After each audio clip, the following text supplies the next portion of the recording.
आता ही भाषणं करत करत 80 वर्ष झाली ना. 10 वर्ष भारतीय जनता पक्षाची कळायला सुद्धा नाही आपल्याला. 70 साल में कांग्रेस ने क्या किया, 70 साल में क्या किया, 70 वर्षात काय केलं, हे म्हणत म्हणत 10 वर्ष झाली, 80 वर्ष झाली आता. त्यामुळे 70 वर्षाची तुलना 10 वर्षाशी जर करायची असेल तर या मुद्द्याकडं लक्षपूर्वक आपण पाहिलं पाहिजे. या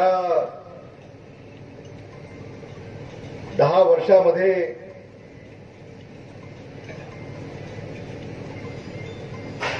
भारतीय जनता पक्षाला काय जमलं नाही. देवणीचं जगप्रसिद्ध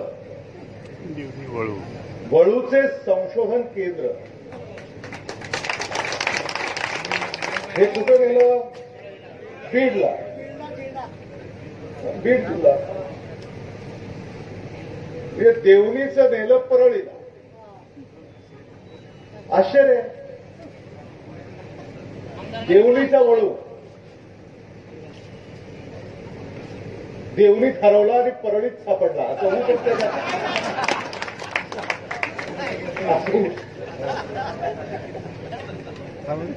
अशी गंमत आहे. काय महायुतीचे राज्यकर्ते सुद्धा काय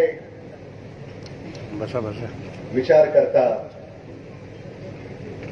म्हणजे या वळूचं नावच देवणी आहे. देवणीचा वळू. एवढं देखील संवेदनशीलता या राज्यकर्त्यांमध्ये नाही आहे. महाविकास आघाडीचं या महाराष्ट्रामध्ये सरकार आल्यानंतर देवणी वळूचं संशोधन केंद्र पुन्हा देवणीला आणण्यात येईल हे या सभेमध्ये मुद्दामून मला आपल्याला या ठिकाणी सांगायचं आहे. पीक विमा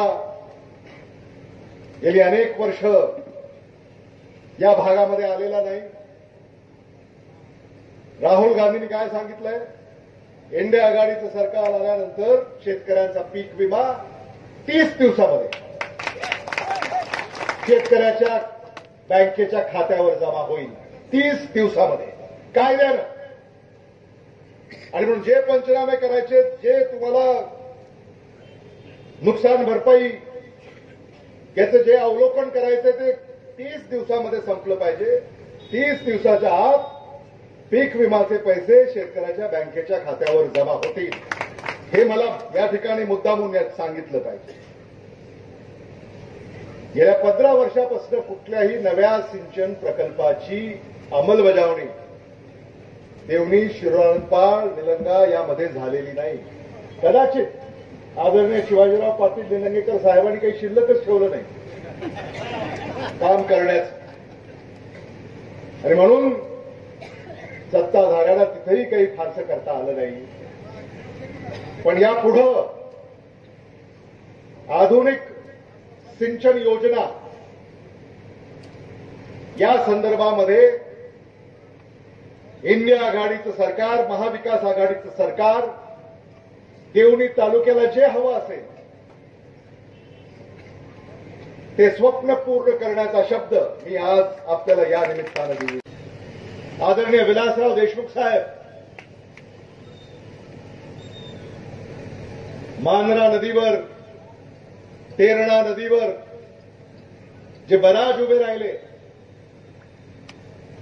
भर उन्हाळ्यातही त्या बराजमुळं पाणी अडवलंय. आजही ते पाणी आपल्याला पाहायला मिळतं. ते बराज आदरणीय विलासराव देशमुख साहेबांच्या काळामध्ये या लातूर जिल्ह्यामध्ये निर्माण झाले. कोल्हापुरी पद्धतीचे बंधारे आदरणीय वसंतदादा पाटलांच्या काळामध्ये कोल्हापुरी पद्धतीच्या बंधाऱ्याचा आविष्कार झाला. आपण काय म्हणतो? कोल्हापुरी पद्धतीचे बंधारे. आठवलं की नाही? गावाकडे नदीकाठी नदीवर कोल्हापुरी पद्धतीचे बंधारे. वसंतदादा पाटलांच्या काळामध्ये त्याचा आविष्कार झाला. त्यावेळेला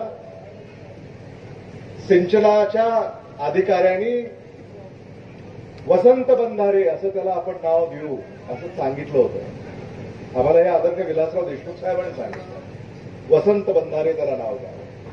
वसंतदादा पाटलांनी त्या काळामध्ये सांगितलं की माझं नाव नका देऊ. कोल्हापूरमध्ये त्याचा आविष्कार झालेला आहे, त्याला कोल्हापुरी पद्धतीचे बंधारे असं नाव द्या. अलीकडच्या काळामध्ये जेव्हा बराचचा जन्म लातूर जिल्ह्यात झाला तेव्हा सिंचन खात्याच्या अधिकाऱ्यांनी आदरणीय विलासराव देशमुख साहेबांना असा आग्रह धरला की आपण याला विलास बराज असं नाव देऊ, कारण त्याचा आविष्कार संशोधन लातूरमध्ये झालं. तेव्हा साहेब त्यांना असं म्हणाले की माझं नाव देण्याची आवश्यकता नाही, फार फार तर तुम्ही लातूर बराज असं तुम्ही त्याला नाव द्या. ते वसंतदादा पाटील, ते विलासराव देशमुख साहेब यांनी या काँग्रेस पक्षाचं नेतृत्व केलं आणि या काँग्रेस पक्षानं आज आपल्या तालुक्याचा कायापालट केलेला आहे. काय झालं, बराज बांधल्यानंतर, मांजरा नदीमध्ये पाणी अडवल्यानंतर देवणी तालुक्यामध्ये कारखाना आला, ऊस किती वाढला.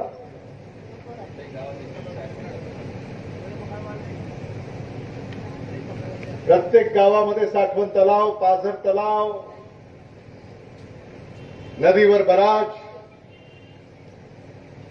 आदरणीय दिलीपराव देशमुख साहेबांनी जागृती कारखाना सुरू केला आणि या हंगामामध्ये जागृती कारखान्यानं इतिहास रचला.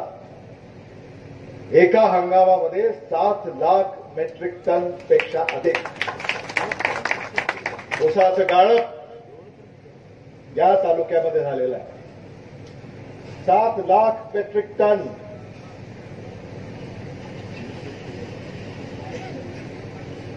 म्हणजे लातूरमध्ये झालं नाही. जिल्ह्यातलं सर्वाधिक गाळप या तालुक्यामध्ये झालेला आहे, देवणीमध्ये. म्हणजे या ऊसाचा हमीभावाचा जो पैसा आता तुमच्याकडे येतोय, देवणी तालुक्याच्या अर्थकारणाला बदलण्याचं का काय होणार आहे. याच्यामुळं प्रत्येकाच्या दर डोई उत्पन्नामध्ये वाढ होणार आहे.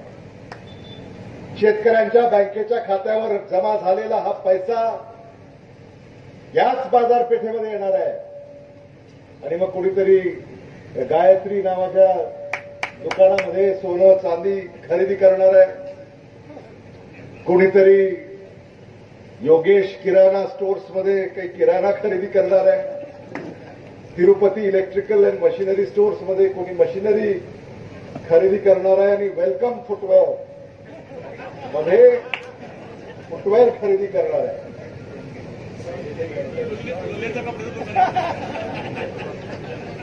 ही जी काही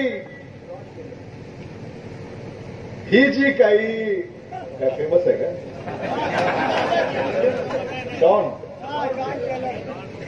डॉन टेलर, काय नाव आहे त्यांचं, टेलरचं नाव सरदार. अहो सरदार,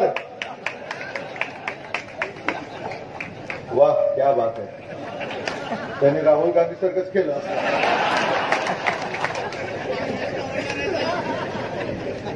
तर हा पैसा इथे येणार आहे, याच बाजारपेठेमध्ये हा पैसा फिरणार आहे आणि देवणीची जे अर्थचक्र आहे ते अधिक वेगवान होणार आहे.